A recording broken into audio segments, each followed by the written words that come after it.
Hello. I'm going to talk to you about AI-based live speech enhancement. This is some novel AI technology which we've developed, and essentially it does a very simple task. It just takes noisy speech as input and outputs denoised speech.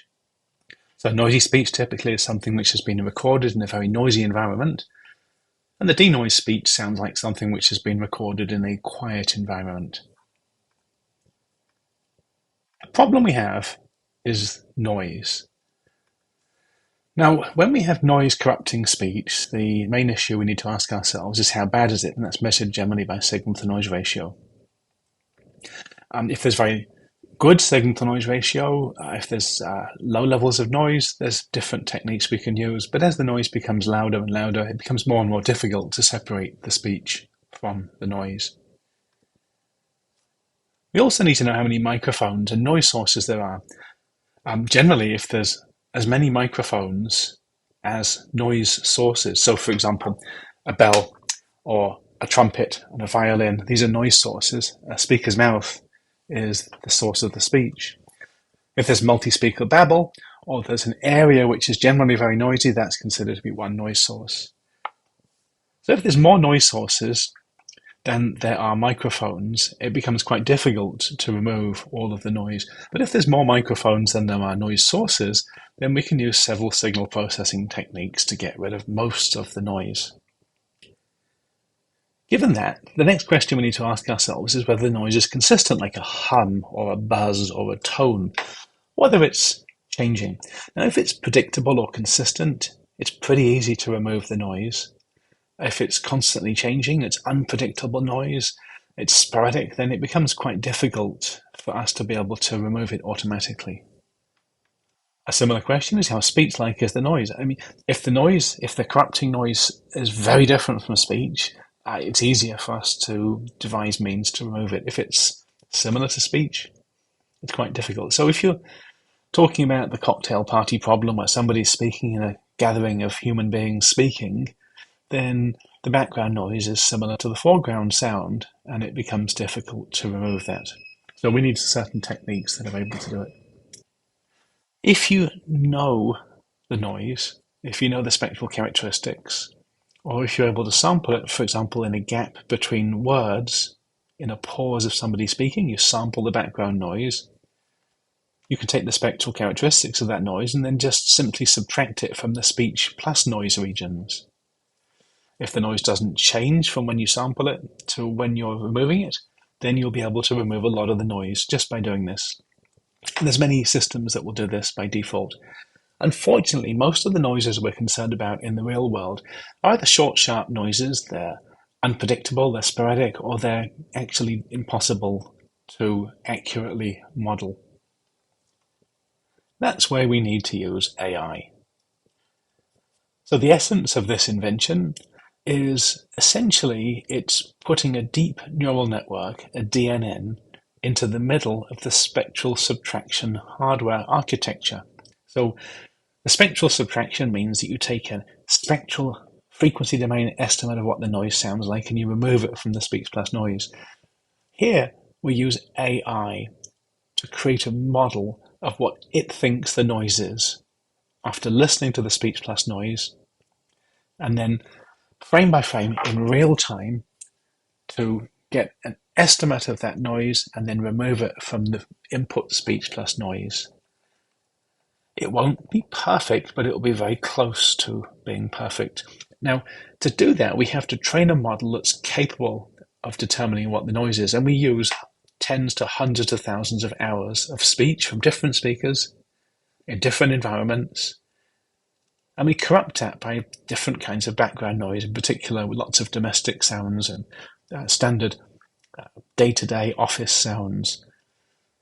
So we put in to this model the corrupted, noisy speech, and we train the model using standard AI techniques, machine learning methods, in order to output noise-free speech.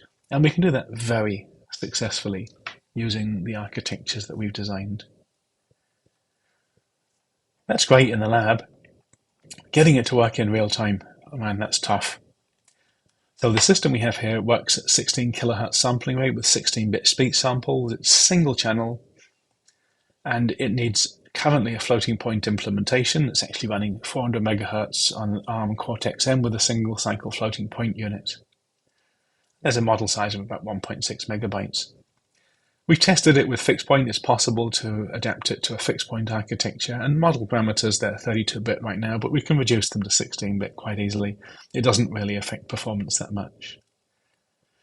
As I said, it's been trained with domestic noise. If it was used in industry, if it was used in a particularly noisy machine plant, for example, then it would need to be fine-tuned with examples of noise from that location in order to be particularly good at removing that kind of noise.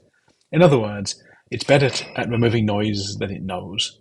It's worse at removing noises that it's never heard before. It's simple to fine-tune it with new noises. It doesn't take long. So it runs in real time. I'll show you the hardware and I'll give you a demo. So my hardware is pretty simple, really.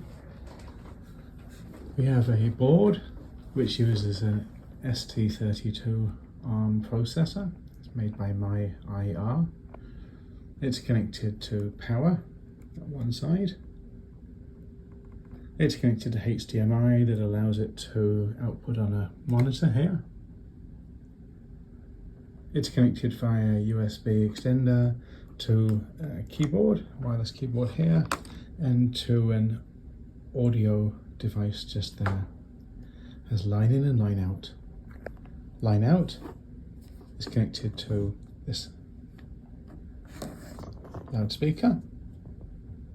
Line in is connected, quite a long cable, to this device here, which is a standard Android phone, which I'm using as my audio source. Right. So I will just run the code that just does a simple loopback to start off with.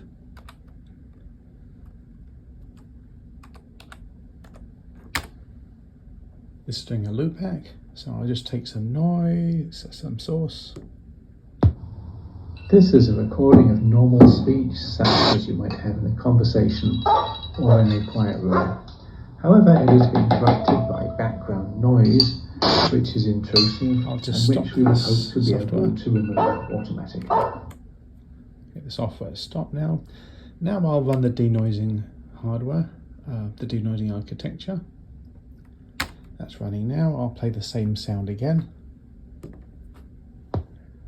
This is a recording of normal speech, such as you might have in a conversation or in a quiet room.